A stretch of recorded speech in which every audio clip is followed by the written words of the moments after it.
I'll never forget the moment I told my father about my engagement. He pulled me aside and said, "Zoe, are you sure you want to marry Peter? I know you're in love, but I don't think he's the right match for you." "Why would you say that, Dad? He loves me and respects me. It doesn't matter to me that he isn't as well off as we are." "Zoe, I built my wealth from nothing, and I would never look down on someone for not being in our economic class. But Peter, he seems off to me, and his mother isn't much better." "I don't understand, Dad. What are you getting at?" "Call it a father's instinct, Zoe. This man doesn't truly love you. Yes, he shows you affection, but he's always talking about how wealthy you are.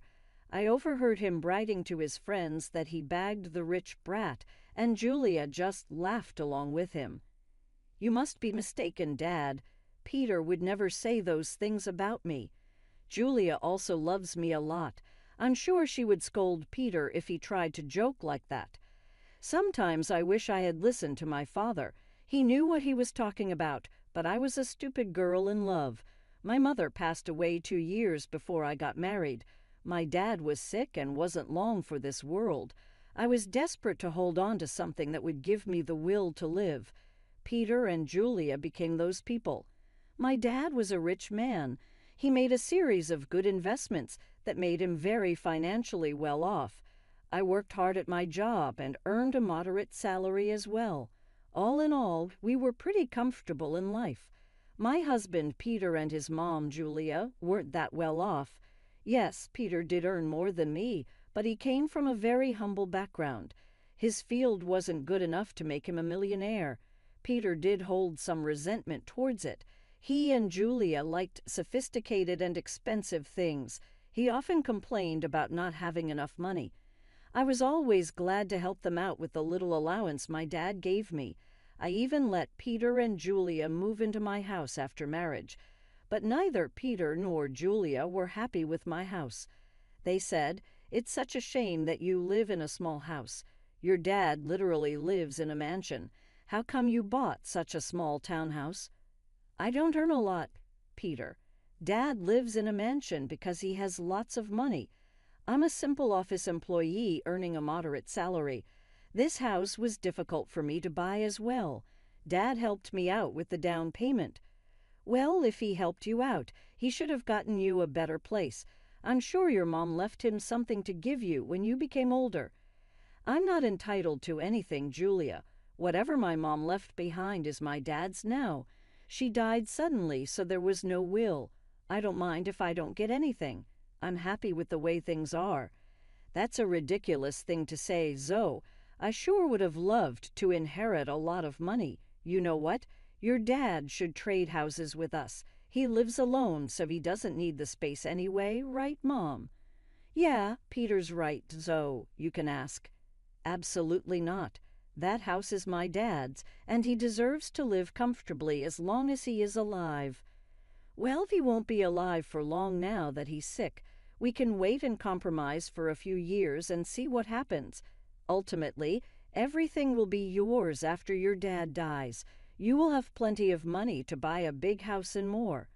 The way Julia and Peter were already making plans to spend my inheritance was super disturbing. It also didn't help that they regularly asked me to ask my dad for more money.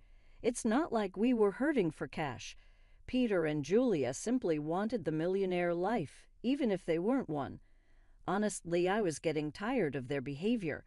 However, the real drama happened after my father passed away. My dad's cancer took him away from me pretty soon. I was devastated but got little support from Peter or Julia. They were only concerned about the date of the will reading and didn't even help with the funeral. Hell, they refused to attend the funeral because my dad was no one to them. I was heartbroken and furious. At that point, my dad's words kept coming back to me. I was getting suspicious of them and started to have doubts about their intentions. I was afraid that they were really after my inheritance money. They were not allowed to be in the reading of the will. Peter and Julia said, "Why the hell are we not allowed to read the will? This is ridiculous. Lawrence was my own father-in-law."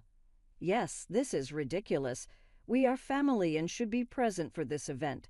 We have the right to know what Lawrence left in the will. At least my son should be allowed to be there." "Your son is not in the will, Julia, so he cannot read the will. Why are you two so obsessed with inheritance? You didn't even come to the funeral. It was funny how my dad was suddenly family when it came to getting an inheritance. I was pretty annoyed at Julia and Peter. What was worse was that they started to hound me as soon as I got back from reading the will. They were not allowed to see the will.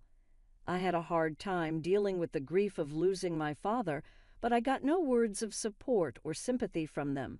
They simply wanted to know about my inheritance. Julia asked me, "So we have been wondering about something for a while now. How much inheritance did you receive from your parents? You must have got a lot of money. How much money did you get?" "My parents unfortunately didn't leave me any money in my inheritance, so I received zero." "What? You didn't get any money? But your parents were rich. They should have left you something. I don't believe that you didn't get any money. I'm sure you are lying to us, Zoe. There is no way your parents didn't leave you a single penny." "No, Peter, there was no money in my inheritance.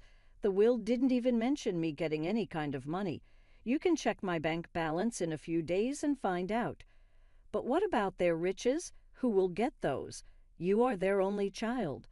"I don't know about that, Julia. The lawyer just told me that I didn't get any money. It's fine by me. It was my parents' money, and it's up to them who they would give it to." "That is ridiculous. You need to fight for the money. It should be yours." "There is no money, Peter. They didn't have much money in the end. Whatever was left was given to charity. They have been planning this for a while now." Julia and Peter looked very pissed by what I said. I had no idea why they were being this weird about my inheritance. I almost told them the full details, but something stopped me from doing it. There was this creeping doubt in my mind that my husband and mother-in-law were up to something. I waited for them to digest the news. When Julia and Peter kept pressuring me for more information, I put my foot down. I told them firmly that I didn't get any money, and even offered to show them my account in a few days. Well, a month passed, and nothing showed up. In the meantime, Peter grew very restless and stopped being affectionate with me. He was always checking my account and constantly hounding me for information on my inheritance. I was starting to see where this was going. Finally, one day I decided to put an end to it. I showed them my bank statements and said, "See, I told you that I didn't receive anything. I'm not hiding any secret inheritance money from you. Do you believe me now?" Wow, our years of hard work just went down the drain then. So her parents weren't rich and she didn't even get $1,100 in the will. This is ridiculous. I can't believe this. I can't believe this either, Mom. I stayed in this marriage for nothing. I married Zoe for nothing. It was all a waste of time. What the hell does that mean, Peter? Why are you talking like this? Why do you think he's saying these things, Zoe? Who the hell would marry you without thinking about the money? My son simply married you so that we could bank on your inheritance. Now I see that you didn't even get a penny. I can't believe I wasted 5 freaking years on a useless girl like her. I could have done so much better. I was stunned to hear them speak that way about me. I could finally tell that Peter married me for money. My parents were right about him and his mom. They were freaking gold diggers. I was so freaking done with my husband and mother-in-law. I was breaking inside, but what they said next turned me to stone. Julia looked at Peter solemnly and said, "What is done, Peter, but now it's time for you to divorce Zoe. There is no reason why you should stay with her anymore. You will have time to find a new rich wife. This time, we will make sure she actually has some money to her name." Are you freaking kidding me, Julia? You are asking Peter to divorce me over money. Peter, are you going to listen to her? Of course I would listen to her, Zoe. I married you so that I and my mom could have a comfortable life. We grew up poor and I didn't even go to college. I had no way of earning a lot of money. So you pretended to love me and then tricked me into marrying you. You thought that my parents would give me lots of money that I would readily share with you. Yes, that's what I thought. It was the only way I could give my mom the life she wanted. But now I see that my efforts were in vain. Mom's right. I need to divorce you and keep looking." I was stunned by what Peter said. He said those things so nonchalantly that I started to question my own sanity. Julia and Peter went on to express their frustration at my marriage and myself. I didn't hear a word after a while. I was too busy coming to terms with what they just threw at me.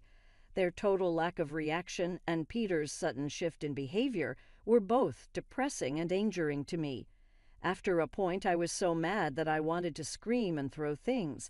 However, I didn't do any of that. I calmly said, "Okay then, Peter.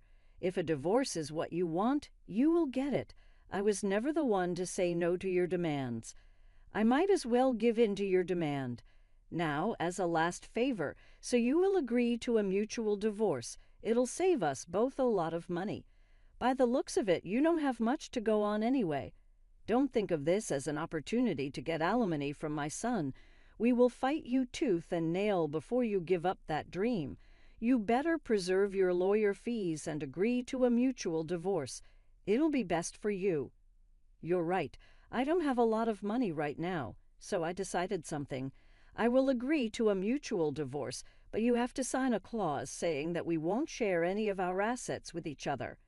"That's not a problem at all. You don't have much, and neither do I at the moment. If you can forego alimony, I'll agree to sign a divorce and won't claim anything from you." Peter and I discussed the details of the divorce and made sure we were on the same page. I could see that Julia and Peter were both happy about me not making a fuss out of the divorce. I guess they didn't expect me to be so calm about it. Truth be told, ever since that day, I have been crying on my way to and from work. I used to sit in the parking lot of my office and cry for an hour before and after work. Peter never noticed my puffy eyes or even asked why I was leaving early for work and coming home late. Julia didn't even bother looking at me after she discovered that I had no money. All of their behavior just made me even more determined to get out of the marriage as soon as possible. I actually had Peter and Julia move out of my house to a rented space in the neighborhood. They soon settled, and while we waited for the divorce to finalize, true to his word, Peter didn't demand a share of my house. I also didn't ask for alimony. In his eyes, it was a fair deal. Well, I had no idea just how far I made things out to be. He came to know about it on the day our divorce was finalized. I went over to his new rented space to drop off my wedding and engagement rings. I just wanted to return these to you since the marriage only brought bad times in my life. I don't want to have any memory of it." "Are you sure? Do you want to return them? I mean, you might need the money after all." "It's so funny you think so. You must have laughed at our poverty before. Look where you are now. My son is being generous and giving you the rings. You might need to sell them when your stupid job doesn't pay enough." "We want the rings. They're cheap ones anyway. What would I need to sell the rings for money?" "Julia, you don't have to be embarrassed. We already know how your parents didn't leave anything. I guess they lost everything due to poor financial decisions, leaving their daughter destitute." At that point, I laughed very loudly in her face. Julia looked confused, and so did Peter. I could tell that Peter was somewhat annoyed by his mother's behavior and was also surprised at my laughter. Julia said, "Why the hell are you laughing? So did I say something funny?" "It's freaking funny how you think I'm destitute, Julia. It's also funny that you think my parents lost all their fortune." "Well, of course, you're destitute. Your parents didn't even leave you a penny. They surely messed up and ruined your life by not leaving you an inheritance." "I never said that I didn't get an inheritance, Julia. I simply told you that I didn't get any money. My parents did, in fact, leave me plenty of inheritance." "What the hell does that mean? You have an inheritance. I'm so confused." "My parents could see you and Julia for the little gold diggers you two are, so they made a secret clause in their will. It said that I would receive no monetary inheritance. Instead, I was given this entire neighborhood as my inheritance." "What? You own this neighborhood now? How is that possible? We would have known about your inheritance if this was true. We even signed the lease with an estate manager who didn't tell us the name of the owner. My parents wanted me to wait for a year before I got my inheritance.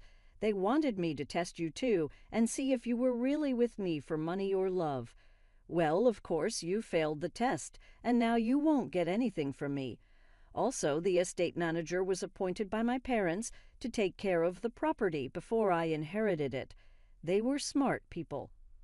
That is impossible. I don't believe a word you're saying. You're just embarrassed because you don't have money anymore. Oh, really, Peter? Is that what you and your mother have concluded from this? Well, why don't you call your landlord and find out from him? Don't worry, we will do that. Then everyone will see just what a big liar you are. Julia and Peter called their landlord and asked about what I said. Since their landlord was the estate manager, he told them everything. Julia and Peter were stunned. They looked really panicked. After cutting the call, they said, "You lied to us. You tricked us into thinking that you don't have anything, but you own the entire housing society now. How dare you trick us? So you wanted all your riches to yourself. You tricked Peter into divorcing you and made him sign papers that he wouldn't claim anything from you." I laughed at their audacity to turn this one on me. It was finally dawning on them that they had messed up royally, and now it was time for some sweet karma. I said, "It's funny you accuse me of being a scammer too, Peter. You tricked me into marrying you by telling me that you loved me. Julia, you helped your son in this plan, and you were the one to tell him to divorce me. If anyone here was being a scammer, it was you too. As for my inheritance, you asked me how much money I got, and I answered truthfully. This was all a misunderstanding. So what happened is in the past. Why don't we just try again in a new light? We did spend 4 years together. It would be a shame to throw it all away. So now you want me back in your life? Funny how you were desperate to start afresh with a new girl. I hear that you are already seeing someone rich. Don't worry, I'll inform her about what a snake you are." Peter and Julia started to beg me not to mess up this new relationship. Peter told me that since I wasn't ready to give him another chance, I shouldn't mess up his future. I told him to freak off. I also informed them that I would kick them out once the property is transferred to my name. They panicked at that and started to beg me even more. In the weeks that followed, Julia and Peter showed up at my house to beg me to forgive them. Peter and Julia already have an eviction on their record, so it is unlikely anyone would give them rent. The only reason they were staying on my property was that I asked the estate manager to allow it. I called Peter's new girlfriend and told her everything. She was shocked by what Peter and Julia had done and broke up with him immediately. She even shared the texts with me. After that, Peter and Julia stormed over, pounding on my door and hurling insults. I didn't hesitate. I called the police and got them off my property. Once my inheritance was officially mine, I wasted no time kicking them out. They never thought I'd follow through on my threat. When they showed up on my property again, I called the police, who gave them a stern warning. I even filed for a restraining order. Word spread quickly, and soon the entire town knew what happened. Peter and Julia were essentially disowned by their friends and had to leave the city to start over. Meanwhile, I'm enjoying my newfound wealth and finally free from those gold-digging leeches.